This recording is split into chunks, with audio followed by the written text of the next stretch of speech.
Sarah Chen pressed the rusty key into the lock, her hands trembling not from the mountain cold, but from disbelief. $1. That's all she'd paid for this cabin at the county auction, while other bidders sat in stunned silence. The auctioneer's gavel had fallen with a hollow thud that still echoed in her mind 3 hours later. The door creaked open, releasing a musty breath of abandonment. Beside her, Luna, her German Shepherd service dog, suddenly went rigid, ears pricked forward like satellite dishes. The dog's behavior sent ice through Sarah's veins. In 2 tours overseas, Luna had never been wrong about danger. If this story already has you on edge, drop a watching in the comments so I know you're following along with us. And don't forget to hit that subscribe button. You're going to want to see how this unfolds. The cabin's interior swallowed them in shadows. Dust motes danced in the single shaft of afternoon light, cutting through a cracked window. The floorboards groaned under Sarah's combat boots, the same boots that had carried her through Kandahar, through the explosion that ended her military career and began her partnership with Luna. But Luna wasn't moving. The dog stood frozen in the doorway, nostrils flaring, a low whine building in her throat. Sarah had seen this behavior only once before, the day Luna detected the IED that saved both their lives. "What is it, girl?" Sarah whispered, her voice barely disturbing the thick silence. Luna's response was immediate and terrifying. The dog bolted past Sarah, claws scrambling on the wooden floor, heading straight for a corner where shadows pooled deepest. There, Luna began to dig frantically at the floorboards, her whines escalating to sharp, urgent barks. Sarah's military training kicked in. She pulled out her phone's flashlight, the beam cutting through the gloom to reveal something that made her blood freeze. The floorboards where Luna was digging weren't just old, they were stained, dark, rust-colored stains that formed an unmistakable pattern. But that wasn't the worst part. As Sarah knelt beside her frantic dog, she noticed something else. Fresh scratches in the wood. Recent scratches. Someone had been here, and recently. The question that would haunt her for the next 72 hours formed in her mind like a prayer she didn't want to answer. What had Luna found, and why was someone so desperate to keep it buried?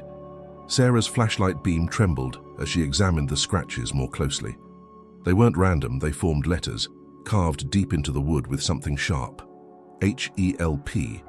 The word was crude, desperate, and the wood shavings around it were still pale, indicating they were made within days, maybe hours.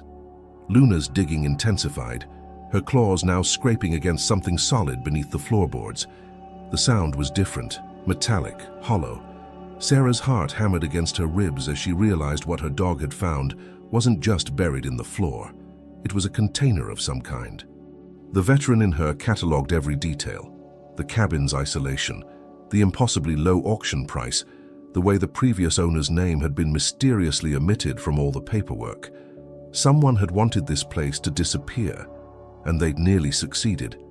Using her tactical knife, Sarah pried at the loose floorboard. It came up easier than expected, as if it had been removed and replaced many times. Beneath it lay a metal box, the kind used for storing documents. But this one was secured with a combination lock, and scratched into its surface was a date, 3 weeks ago. Luna suddenly stopped digging and spun toward the cabin's front door, her hackles rising like a mohawk of alarm. The dog's body language screamed danger. The same stance she'd taken moments before the roadside bomb changed everything. Outside, the sound of tires on gravel cut through the mountain silence. Sarah killed her flashlight and pressed herself against the wall, her mind racing through possibilities. The auction had been legitimate, she'd checked, but someone else clearly had an interest in this cabin, and they were arriving just as she'd discovered what they'd tried so hard to hide. The engine cut off, car doors slammed, 2 of them. Footsteps approached, deliberate and confident.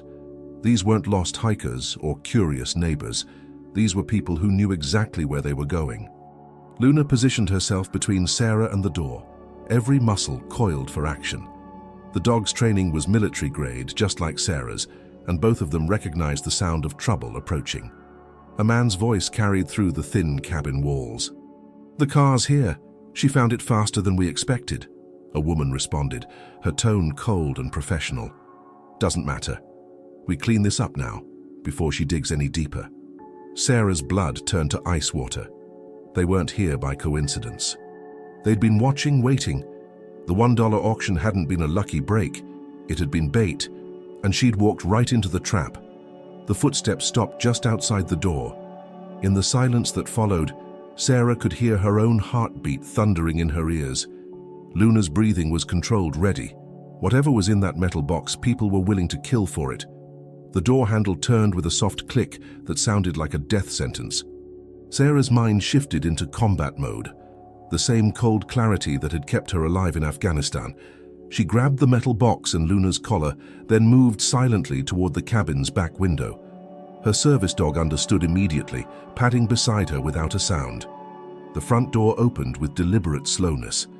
"Sarah Chen," the woman's voice called out, conversational but edged with steel. "We know you're here. Your car's outside and frankly, there's nowhere to run." Sarah tested the back window. It was painted shut, probably for decades. Luna pressed against her leg, trembling with controlled energy. The dog's training told her to wait, but every instinct screamed attack. "We're not here to hurt you," the man added, his footsteps creaking across the floorboards. "We just need what you found." Sarah almost laughed at the absurdity. In her experience, people who weren't planning to hurt you didn't track you to isolated cabins in the middle of nowhere. She pulled out her tactical knife and began scraping at the window paint, working as quietly as possible. "Ms. Chen, you're a decorated veteran. You understand operational security." The woman's voice was closer now, maybe 10 feet from where Sarah crouched. "What you've stumbled onto is classified, national security level classified." The paint gave way, and Sarah eased the window open an inch. Cold mountain air rushed in, carrying the scent of pine and the promise of freedom. But Luna suddenly went rigid again, her attention fixed on something outside. Through the gap, Sarah saw them, 2 more figures positioned behind the cabin. This wasn't a conversation, it was a containment operation. "The box contains information that could compromise ongoing operations," the man continued. "Operations that save American lives. You of all people should understand that." Sarah's jaw clenched. They were using her service, her patriotism, as leverage. But something about their approach felt wrong. If this was truly a national security issue, where were the badges, the official protocols, the backup she'd expect from a legitimate operation? Luna's low growl was barely audible, but Sarah felt it through the dog's body. Whatever was outside that window, Luna didn't like it. The floorboards creaked as the intruders moved deeper into the cabin. Sarah heard the woman curse softly. The floor's been disturbed. She already found it. "Sarah," the man's voice hardened. "We know you have it. Make this easy on yourself." Easy. Sarah almost smiled grimly. Nothing had been easy since the IED took her leg and gave her Luna. But it had taught her something valuable. When people wanted to make things easy for you, it usually meant they were about to make things very hard. She looked at the metal box in her hands. Whatever was inside had cost someone their life. She was certain of that now. The scratched plea for help, the bloodstains, the desperate attempts to hide this place. Someone had died trying to protect what she now held. The question was, had they died protecting it from these people, or for them? Sarah made her decision in the space of a heartbeat.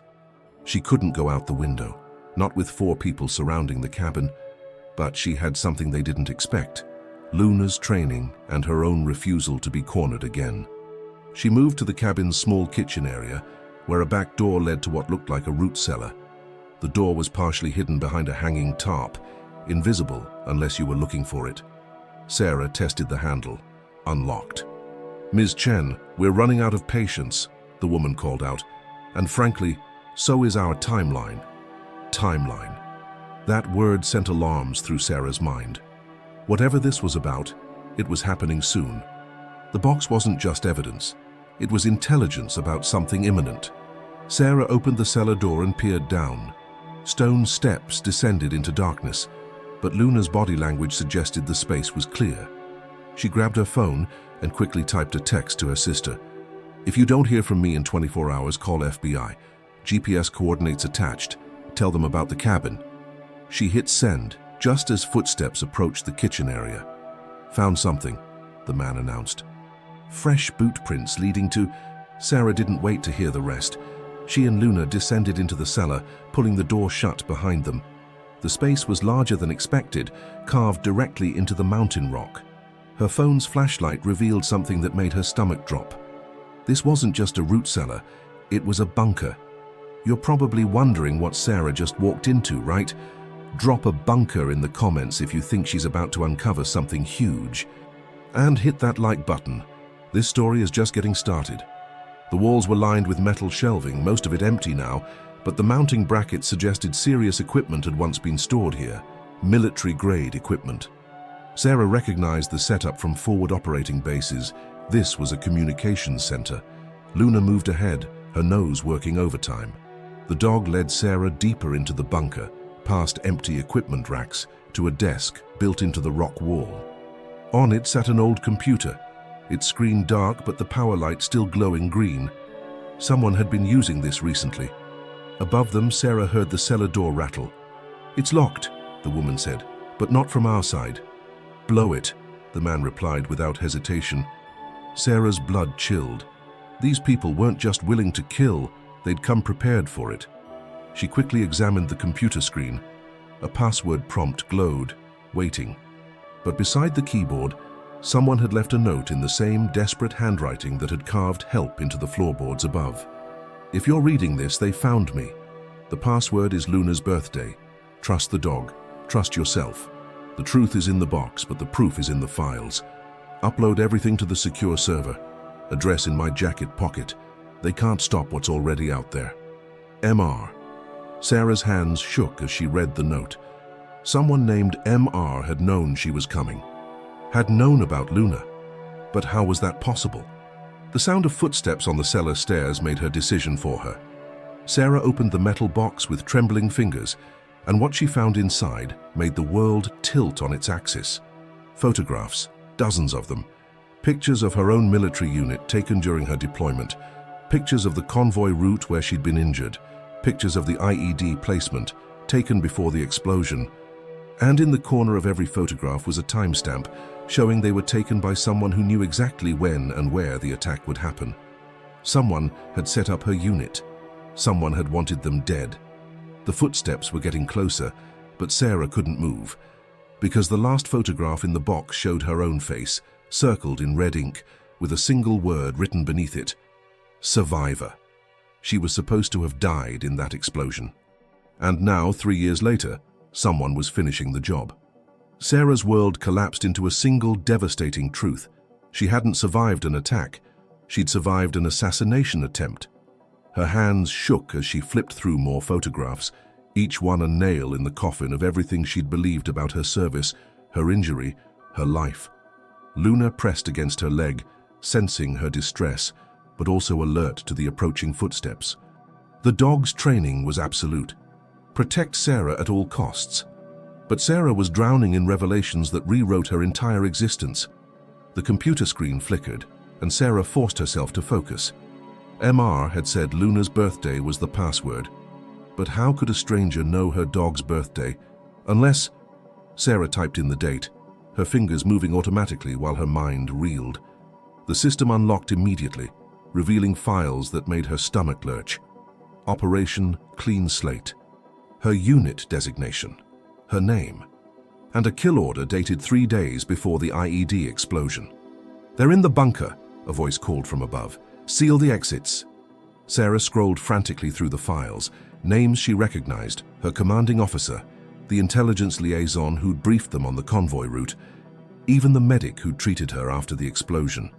All of them listed as assets in an operation designed to eliminate witnesses to something called Project Nightfall. But witnesses to what? Luna suddenly barked, sharp, urgent, directed at a section of the bunker wall that looked different from the rest. Sarah followed the dog's gaze and realized it wasn't solid rock. It was a hidden door, camouflaged to blend with the natural stone. The footsteps on the stairs were closer now. Sarah grabbed a USB drive from the desk drawer, copying everything she could while Luna pawed at the hidden door's edge. The dog had found their way out, but Sarah needed to understand what she was running from. A new file opened on screen. Project Nightfall, Asset Elimination Protocol. Sarah's blood turned to ice as she read. Her unit hadn't been conducting routine patrols. They'd been investigating arms trafficking, American weapons being sold to insurgents by American personnel, high-ranking American personnel. The IED hadn't been planted by enemy forces. It had been planted by her own people to silence anyone who'd discovered the truth. Sarah Chen, the woman's voice echoed down the stairs, closer now.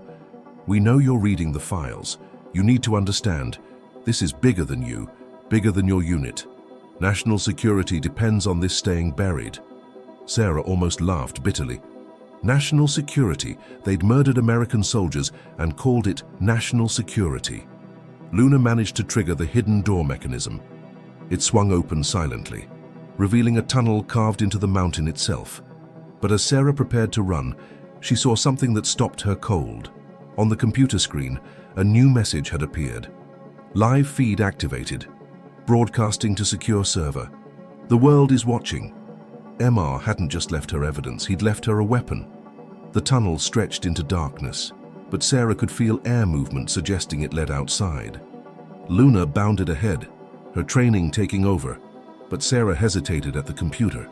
The live feed was broadcasting everything, the files, the photographs, her discovery. Somewhere people were watching this unfold in real time. Movement in the tunnel, a voice called from behind them. They found the exit. Sarah grabbed the metal box and followed Luna into the passage. The tunnel was narrow, carved roughly through rock, but it angled upward. Her leg, the one damaged in the explosion that was supposed to kill her, throbbed with each step, but adrenaline kept her moving. Behind her, she heard the distinctive sound of boots on stone. They were being followed, but the tunnel was single file. That gave her an advantage. Luna stopped suddenly, her body language shifting from flight to fight. The dog had found something ahead, another chamber, larger than the tunnel. Sarah's phone light revealed what looked like a natural cave, but modified with human additions. Equipment cases lined the walls, and in the center sat a desk with multiple monitors, all dark except one. On the active screen, a man's face appeared. Weathered, military-bearing, eyes that had seen too much. The image was a recording, triggered by their arrival. If you're seeing this, I'm dead, the man said.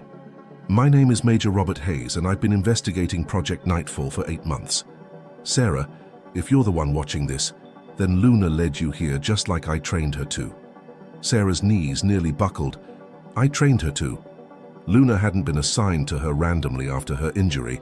Luna had been specifically trained to lead her here. Your unit stumbled onto something that goes to the highest levels of military command, Hayes continued. Arms trafficking, yes, but that was just the beginning. Nightfall is about eliminating anyone who threatens a network that's been operating for decades. You survived the first attempt because Luna's predecessor, a dog named Max, detected the IED early and gave you those extra seconds. The pieces clicked into place with sickening clarity. Max, the bomb detection dog, who'd been with their unit. Max, who'd alerted just before the explosion, but hadn't made it out himself. Max, who'd saved her life and died in the process. Luna is Max's daughter, Hayes said as if reading her thoughts. Trained specifically to find you, to bring you here when the time was right. Because Sarah, you're not just a survivor, you're a witness. And you're the only one left who can stop them. The sound of pursuit grew louder in the tunnel behind them. Sarah looked at Luna with new understanding. The dog hadn't just been her service animal. She'd been her guardian, her guide, her father's legacy made flesh. The evidence you found tonight will expose everything, Hayes continued, but only if it reaches the right people. The secure server address is in my jacket, the jacket hanging behind you. Sarah turned and saw it, a military jacket hanging on a hook carved into the cave wall. In the pocket, she found a slip of paper with an encrypted web address and access codes. Upload everything, Hayes said. But know this, once you do, there's no going back. They'll never stop hunting you. But the truth will be out there, and that's worth any price. The recording ended just as the first pursuer emerged from the tunnel. Sarah saw the muzzle flash before she heard the gunshot, the bullet sparking off rock inches from her head. Luna snarled and launched herself at the attacker, 80 pounds of trained fury protecting the person she'd been born to save.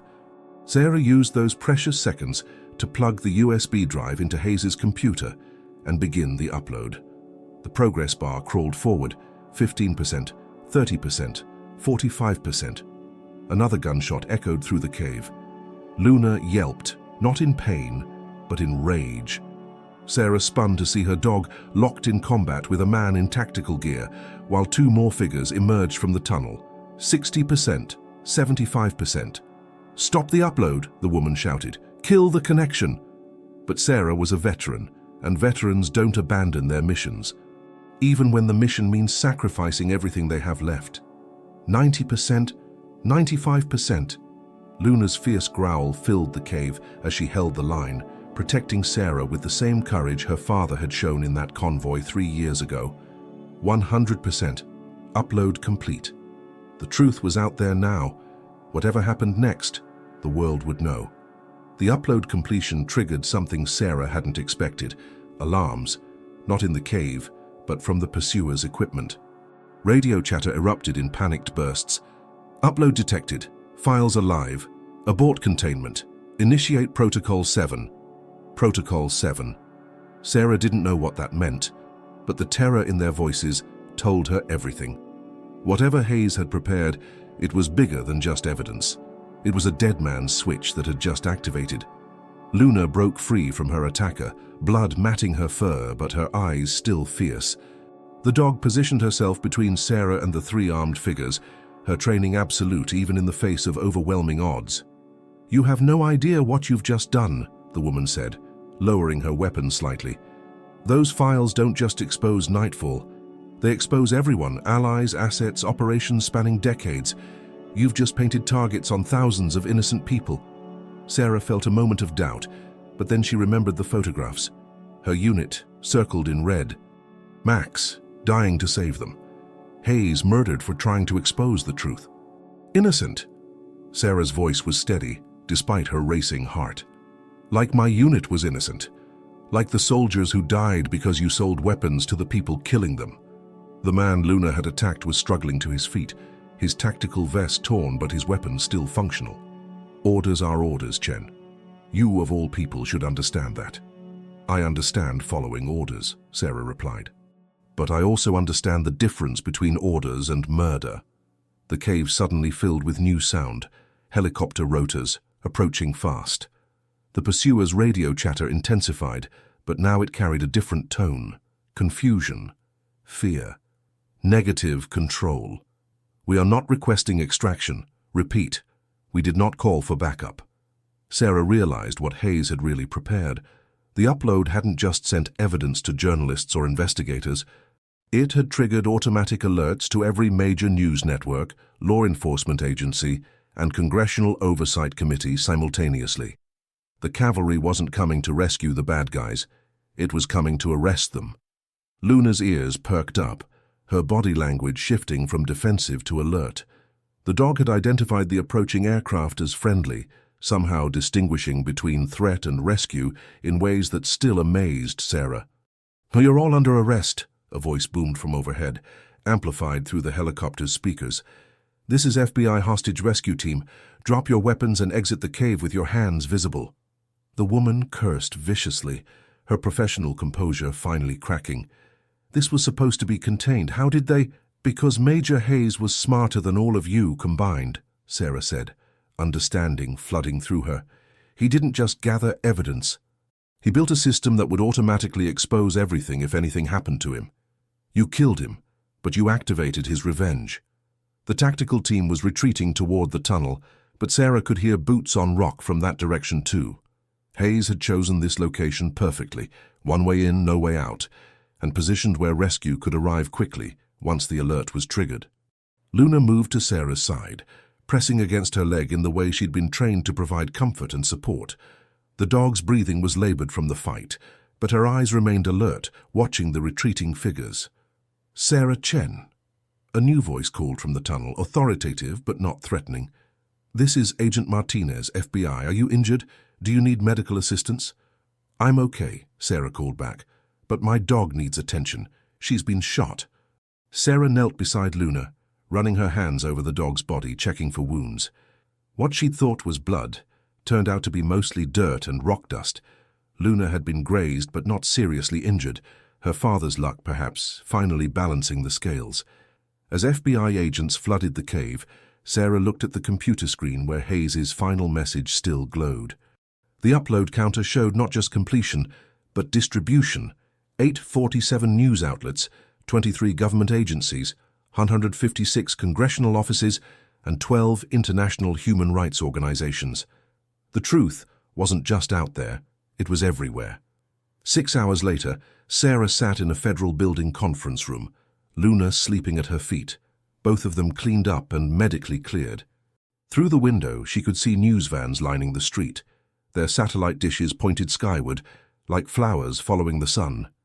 Agent Martinez sat across from her, a stack of files between them that represented 3 years of her life she'd never really understood.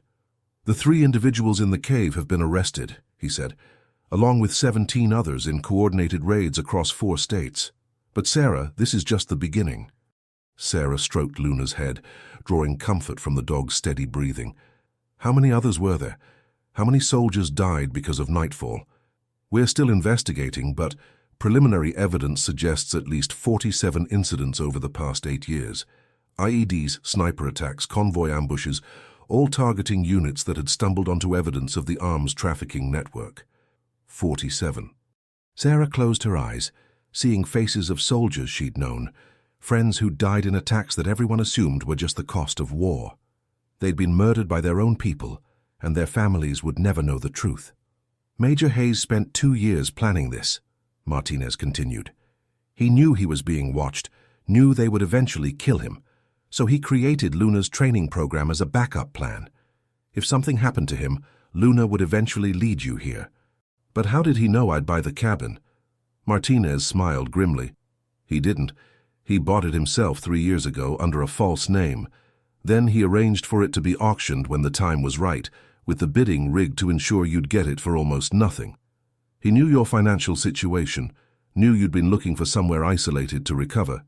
He made sure you'd find exactly what you needed, when you needed it." Sarah felt a chill that had nothing to do with the mountain air.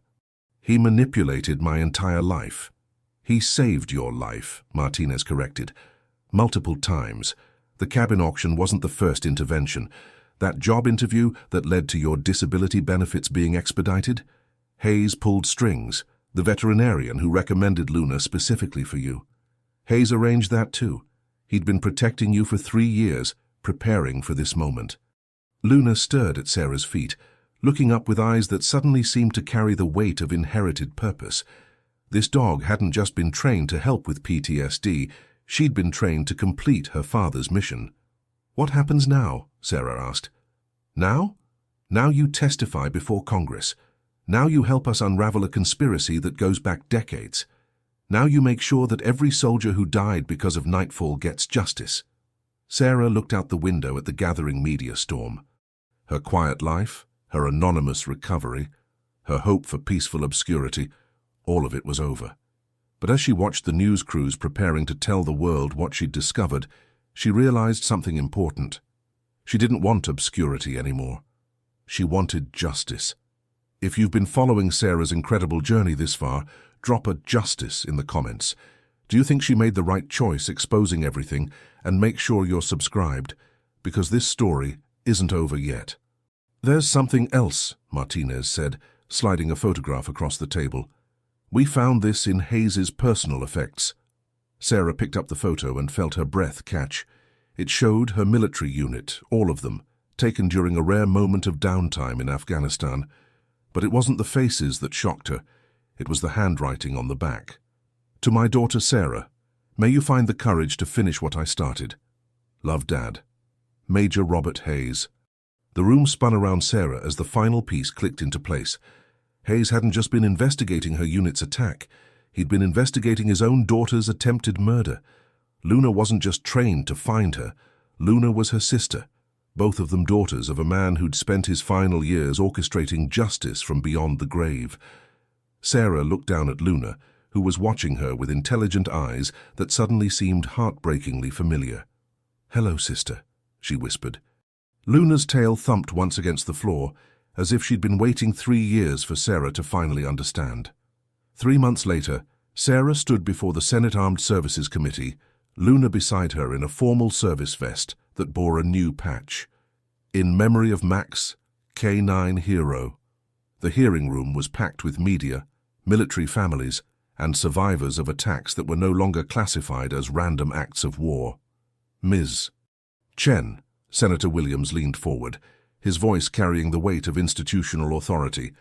In your opinion, could these attacks have been prevented if proper oversight had been in place?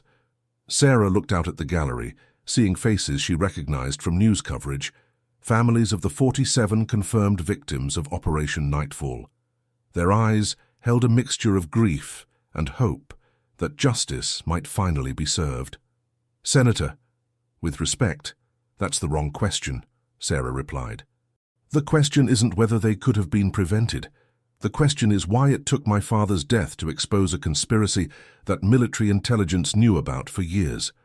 The revelation of Hayes being her biological father had sent shockwaves through the investigation. DNA tests confirmed what the photograph had suggested. Robert Hayes had given up a daughter for adoption 28 years ago, then spent the last 3 years of his life orchestrating her protection and eventual vindication. Your father's actions, while heroic, were also technically illegal, Senator Williams continued. He violated numerous protocols, manipulated official records, and conducted unauthorized surveillance. How do you respond to critics who say he was no better than the people he was fighting? Sarah felt Luna shift beside her, the dog's presence a reminder of everything they'd lost and found. Senator, my father watched his daughter's unit get targeted for assassination because they discovered war crimes. He tried to work within the system. When the system failed, he created his own. In the gallery, she spotted Agent Martinez, who'd become something like a friend over the past months. He nodded slightly, a signal that the final arrests had been made that morning. The last of the Nightfall conspirators were in custody. The committee has reviewed Major Hayes's files extensively, Senator Rodriguez spoke up. His evidence has led to the largest military corruption investigation in modern history. 17 officers have been court-martialed, including 2 generals, but Ms. Chen, some of that evidence was obtained through illegal means. How do we balance justice with due process? Sarah had been preparing for this question for weeks. Senator, due process failed my unit 3 years ago. Due process failed every soldier who died because someone was selling weapons to the enemy. My father didn't circumvent due process. He created it where none existed. The hearing continued for another 2 hours, but Sarah's mind kept drifting to the cabin. She'd returned there once with Luna to pay their respects to the place where everything changed. The county had offered to sell it to her officially, but she'd declined. Some places were meant to remain as monuments to the truth. As the session concluded, Sarah gathered her papers and prepared to face the media gauntlet outside, but Senator Williams called her back. Ms. Chen, off the record. What will you do now? The military has offered you a full pension, disability compensation, even a medal. The book publishers are calling. Hollywood wants your story. Sarah looked down at Luna, who was watching her with patient, intelligent eyes. Senator, I'm going to do what my father would have wanted. I'm going to make sure this never happens again. And how do you plan to do that? Sarah smiled for the first time in months. I'm starting a foundation. The Max and Luna Foundation for Military Transparency. We're going to train dogs to detect more than just bombs. We're going to train them to detect corruption. It was ambitious, probably impossible, and definitely not what anyone expected. But then again, nobody had expected a $1 cabin to bring down a decades-old conspiracy either.